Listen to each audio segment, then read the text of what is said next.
So my background is in analytics and data. It's not in HPC or in computing.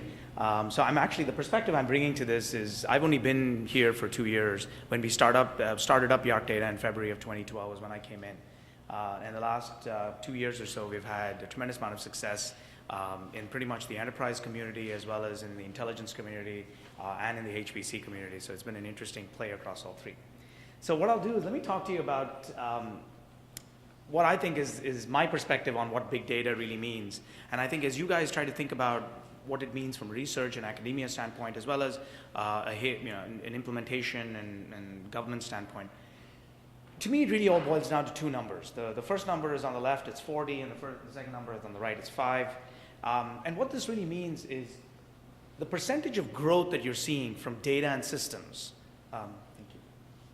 over the last few years, and if you sort of CAGR it over the next 5 to 10 years, that's what most people are thinking it's growing at. Now, honestly, that wouldn't be a problem if the number on the right-hand side was also 40. In fact, that wouldn't even be a problem if the number on the right-hand side was 20. The reason this is a problem is because the number on the right-hand side, at best case, is about 5. Most companies are at 2 or 3. And that's the fundamental mismatch. So, frankly, there's nothing wrong with the existing technologies that we have. It's just that you can't really mismatch those two numbers. So when you put that head on, then you really begin to think about all the phenomenon like cloud. And the reason a lot of that stuff is being done is primarily because to mismatch the percentage growth aspects. I mean, I could absolutely take a commercial relational database and grow it to billions and billions of entities. It's just that I'll have to pay tens of millions of dollars a year in licensing fees. So that's really the fundamental issue. And I think when you start to think about it from that perspective, then you begin to motivate a lot of the changes that are happening and how they're happening. And frankly, if you type in big data analytics in your favorite search engine, I think you'll see a lot of stuff that comes up. Everything from document stores to XML databases. Hadoop, of course, is probably the biggest. But in terms of deployment, it's primarily data warehouses. Whether that's row-oriented or column-oriented databases, and whether they've been running, on a cloud infrastructure, on a normal infrastructure. And then I think you begin to start to see more interesting things like hybrid data stores where people can start storing objects as well as documents or graph analytics and graph databases and so forth. So the number one question that a lot of customers have really is, how am I going to plow through all this? Because everyone's got an individual problem and every one of these technologies is very different. So the way I like to think about big data is just the fact that almost all of analytics for the last 20 years, 25 years, has been built upon the simple principle that you tell me your question and I will go hire, in your case, a bunch of graduate students, code a bunch of stuff and come back to you with an answer. And it may take me a day, it may take me a week, it may take me a month, but that's the principle, right? And the most common analogy that most people always focus on is what is the right answer to the question, right? Fidelity of the answer, think about more and more data being as part of the answer and so forth. And the analogy that you'll see from everybody is this notion of a needle in a haystack, right? But the most important thing about the needle in the haystack kinds of problems is that a needle doesn't look like a piece of hay. A needle is sharp, is very well defined. It's sharp, it's pointy, it's got that loopy thing on one end, and it's made of steel. Whereas hay, on the other hand, can be characterized very differently. So the problems are actually very well understood because what you're doing is taking the giant haystack, cutting it up into millions of small pieces, and then allowing a computer program to very quickly and easily tell the difference between the needle and the hay. And that's what pretty much all of cloud computing and big data is all about. It's taking a very simple problem or a very simple question, but then scaling it to a vast amount and then distributing it across a lot of processors. And I think that's what you'll see in very common, whether that's search or any of the other paradigms that you see out there, that's a very common problem. And I think, truth be told, that's a big portion of or a significant majority of all the problems that are out there being solved. But a few years ago, one of our customers, who was the genesis of YarcData, they said, that's great, but frankly, that's not the problem that I have.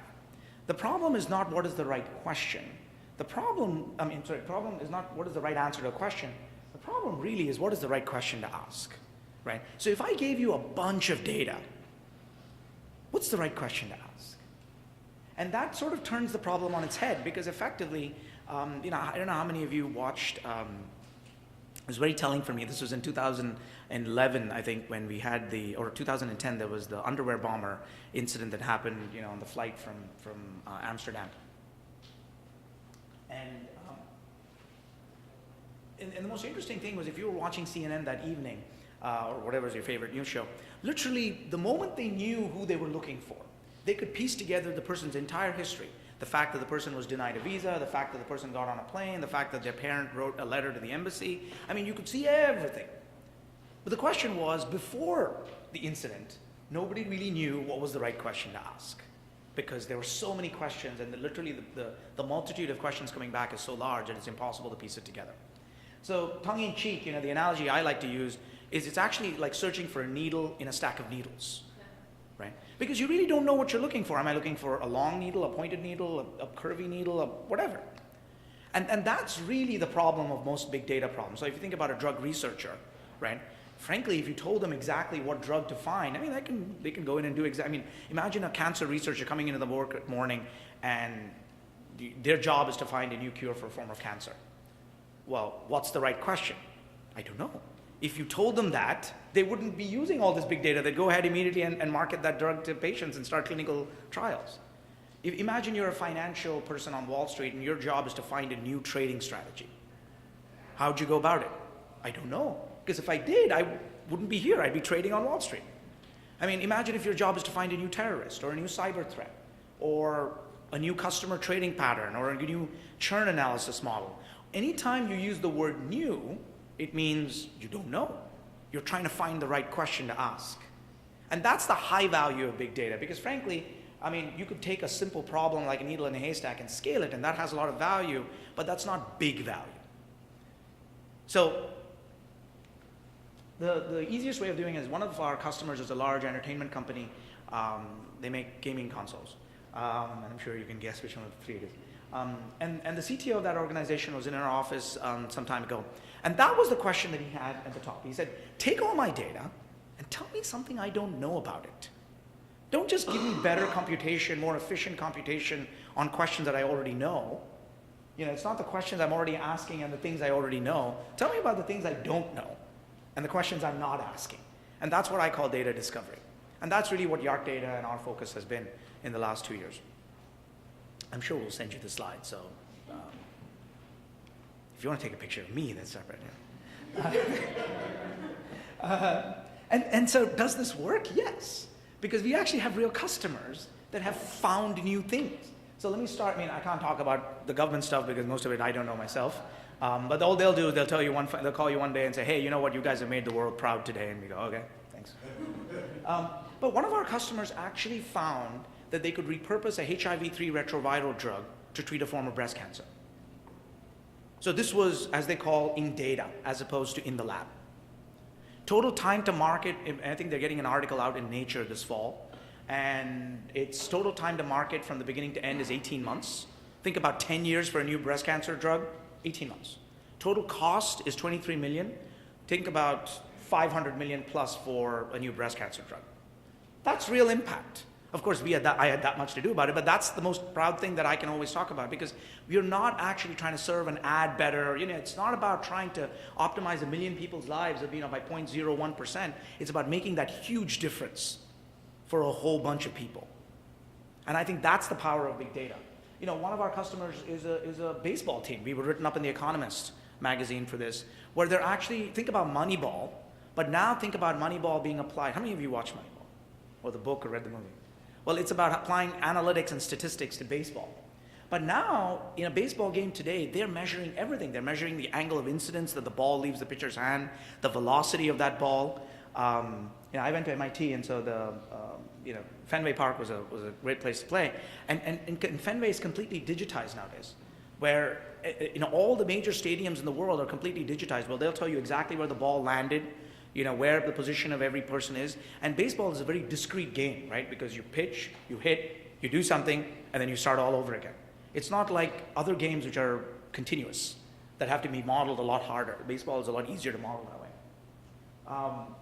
We've got large insurers using our product that have actually found new scams by using doctors and out-of-state pharmacies, fraud rings based on that. We found one of our customers is a media company, and they found that parents were using their kids in college, especially at universities like Stanford, to get around campaign finance donation limits.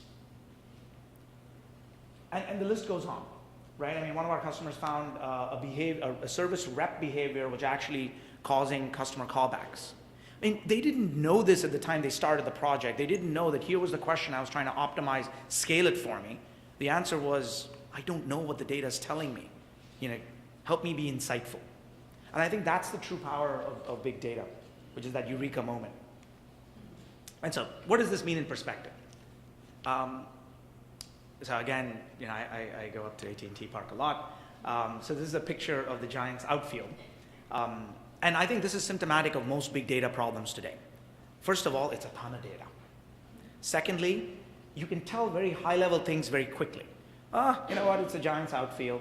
I see a bunch of people in orange hats. I see a bunch of people in normal clothes. I see all sorts of things, right? It's very messy. As most data scientists will tell you, any data set is very messy. And this is clearly a symptomatic of a messy data set.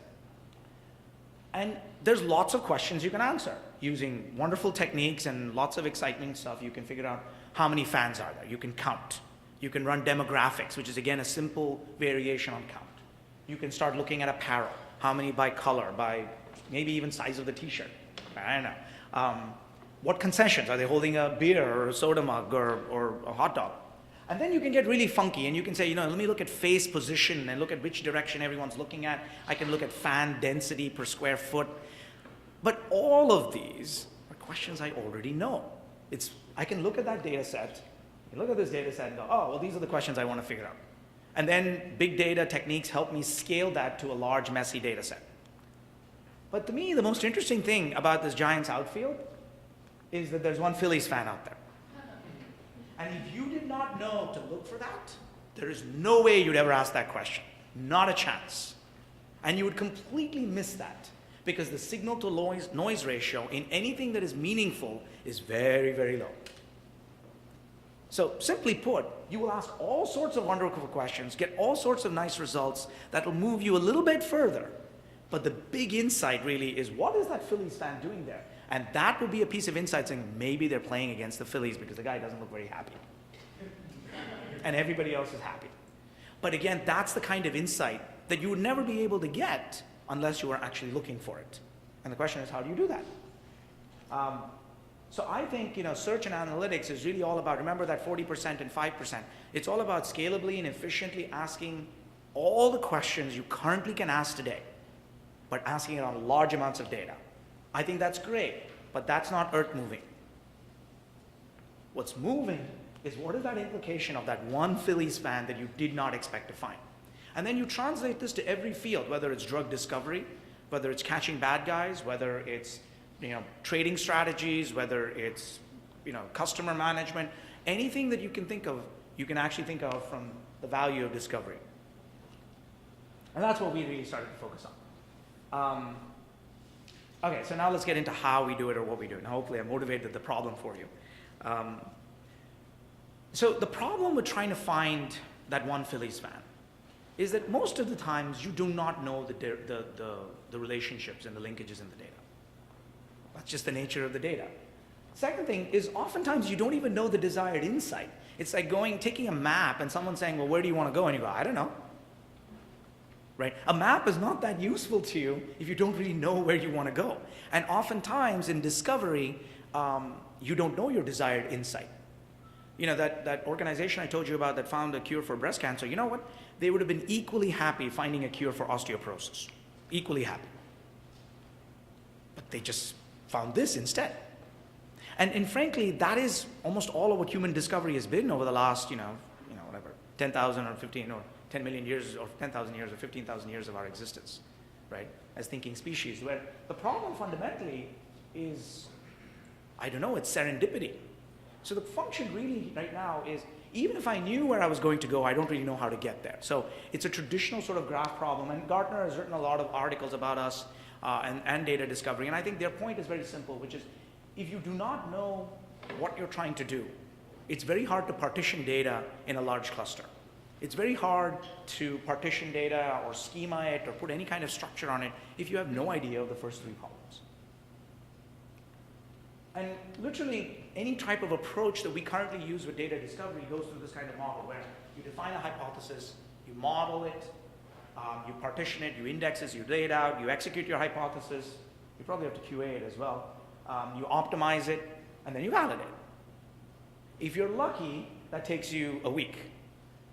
And if you have all the data scientists and the Hadoop experts and all that great stuff. If you're like most people, that could take you 2 to 3 months. And at the end of that process, you've got the answer to that one hypothesis. And then you go, okay, let's start again. And then you go down this again and again and again and again. And effectively, we've not really advanced since, Columbus had a hypothesis that he could reach India by sailing west. It took him, 4 years and a bunch of money and, hundreds of people and royal support to validate that hypothesis. And the challenge for us right now is in drug discovery or in any of the challenging problems today, our hypotheses take 6, 9, 12, 15 months to validate. And I think that's the key point, which is if we want to discover more, we've got to reduce the process of validation and hypothesis validation. So that's basically what we've built. What we built is a system which I like to call a hypothesis validation machine. And so the whole idea fundamentally is you take any type of data source and you hypothesize on partial information. And you say, well, how about that? And then you validate it with whatever existing information you have, and you try again.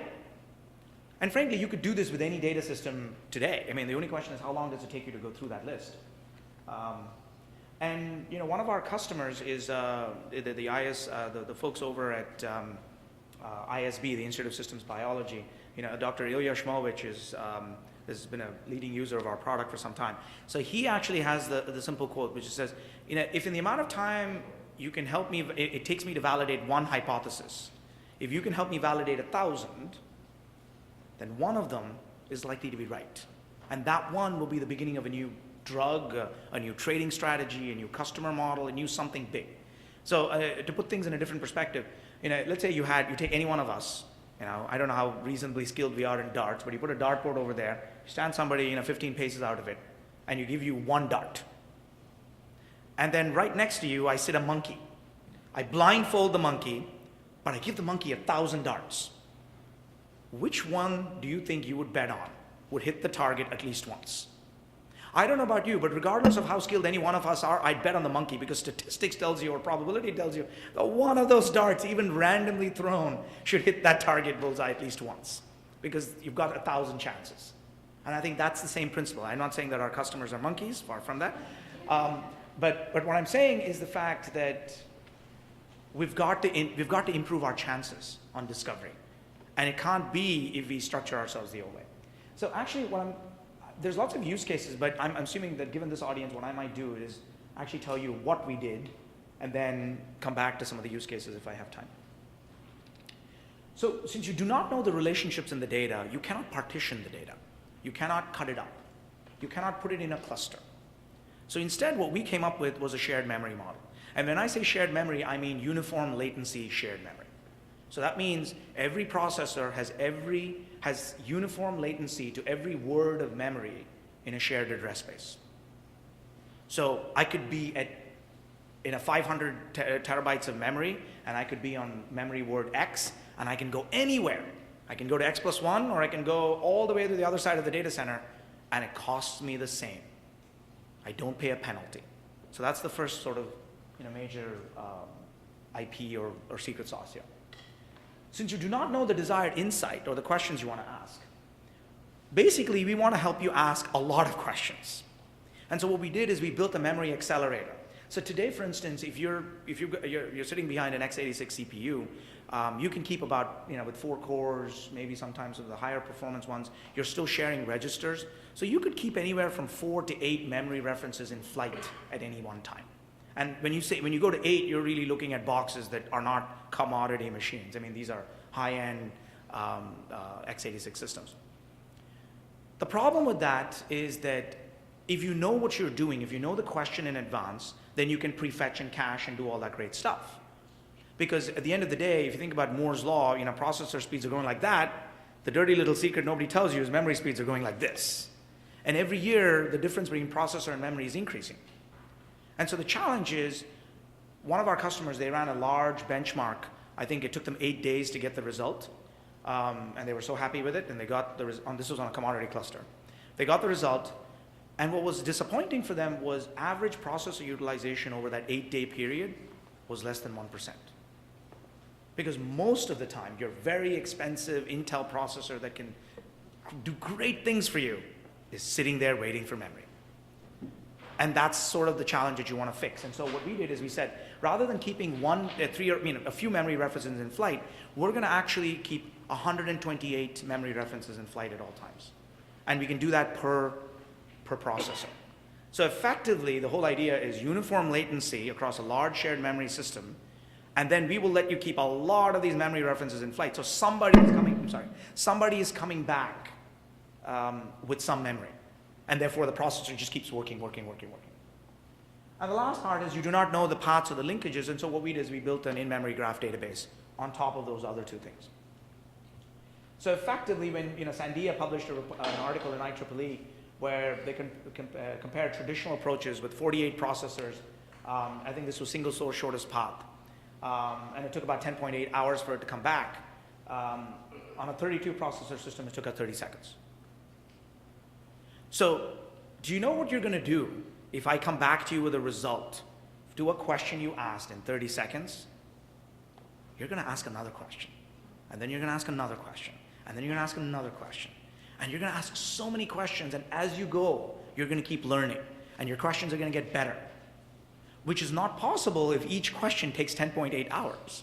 Because what's going to happen is by the time you ask the question, by the time you get the result, you've pretty much forgotten why you asked the question. And so many things would have happened in between that you're not interested in the result anymore.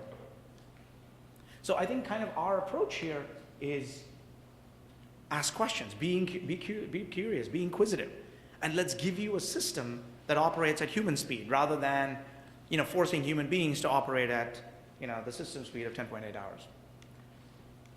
And so this was the quote that Dr. Schmolwich he went public with, which is principally that, which is if in the amount of time it takes you to validate one hypothesis, if you can validate 1,000, one of them is going to be right. And the other thing that we have done completely is that we have taken away the world of having to structure and put all this data and partition it and optimize your algorithms for this distributed cluster. Like I was talking to a company last week where they had spent a ton of effort because they were doing random forest algorithms that worked great with a desktop R system. But what they wanted to do was run it now on a large cluster with maybe 20, 30 terabytes of data in a large cluster. Their problem was that somebody had to now port the random forest algorithm that they had optimized for desktop onto a cluster. And that's a non-trivial task. So first you've got to figure out how to lay your data structures out, and then you've got to figure out how to lay out all your algorithms. And frankly, most of the people on the other side really don't care. They just want the result. And I think that's what, whether the scientists or the researchers or the traders or the biologists or whoever it is, and I think that's kind of what we've done. So I'll just go back now to a couple of use cases. So since we were talking about cyber threats, I thought I'd talk about this. So the whole idea is cyber threat and analytics is one of the classic examples where, frankly, you can't wait 10.8 hours to get a result to a question. Because by that time, whoever it is has come in and drained you of everything and left a thank you note, right? So what you have to do, figure out, is get quick answers to your questions. So what we do basically with a lot of customers is we load up their data, and frankly, that's what a traditional graph looks like, by the way, at scale. Clearly we have zoomed out ridiculously, but the large big clusters tend to be Yahoo and Google and things like that. A lot of internal databases that tend to be sort of other clusters. But the whole idea here is you want to look at the cyber network diagram of an organization and be able to zero in on specific patterns like this, where you actually have bots or any kind of stuff like that working. So how many of you have heard of SC13, the supercomputing conference that happens last year? So it happened in Denver. And one of the things about SC13 is all the networking guys bring their biggest, baddest boxes there, right? Whether it's Juniper or Arista or whoever, because they want to show the ability to connect ridiculous amounts of bandwidth. So it's one of the few places where you have 800 gigabits per second connection to the public internet. And they set it up for a week and then they turn it off. And there's about 15,000 or 30,000 devices connected to 800 gigabits per second throughput to the public internet, right? Which most enterprise, Fortune 500s don't have that kind of connectivity. And it's in one location, so it's actually a hacker's dream, right? Because what the hackers love to do is come in there, run their botnets, because they'll never get the access to that kind of bandwidth before. And it's a little bit of a sandbox game where the security vendors are there because they're trying to catch the bad guys, and all the bad guys come because they have the honeypot of the 800 gigabits per second connections. So during SC13 last year, I think using traditional techniques, I think there were 3 botnets operating at SC13. 2 of them were found using traditional means. The third was found using YarcData. But it was found using very different questions that people said, hey, how about this, how about this, how about this? And oh, well, that's what we found. And that's the kind of eureka moment that I think we tend to focus on. But the use case for this is, we've got government organizations as well as private organizations using us to do network cybersecurity at scale. Okay. Well, actually, I have a few more use cases, but if you think about journalism, journalism is changing today because effectively I have to write something important, right? Everybody's got to cover the president's inauguration or a hurricane in a country. But frankly, what surfaces up nowadays is human interest. So the journalists are turning from being reporters to being data discoverers or news story discoverers. They've got to find interesting things, otherwise we don't read it, we've been spoiled. And so what they've got to do is that we have customers using us to pull all this. In fact, this was a proof of concept or a pilot that we ran during the presidential campaign in 2012, where you were trying to figure out connections between funding sources and players and so forth. And I think we got this one organization in the room, and within about 3 hours, they found about 5 stories to write, which is very unusual stories. And that was one of them when I told you, using campaign finance, using their kids in college to get out of it. Because what you'd find is parents would be donating one way, their kids would be donating the same way, but their kids would be in a school that heavily donates the other way, right? And that's the sort of incongruity that sort of makes the question, why? Why are the kids' friends all donating one way and the kids donating this way? Well, the kids are actually not donating, it's their parents' money that they're channeling. Anyway, and then baseball, which is sort of my favorite example, where the picture, what you're trying to do is look for correlations between right-handed pitchers and left-handed batters and all sorts of combinations. And what makes this interesting is once the game starts, there's no technology allowed by MLB rules. So you're going to have to crunch all this beforehand, print it out on paper, and walk into the dugout, and that's when you have to quickly make these decisions and these calls. So anyway, with that, let me stop and take a couple of questions. Which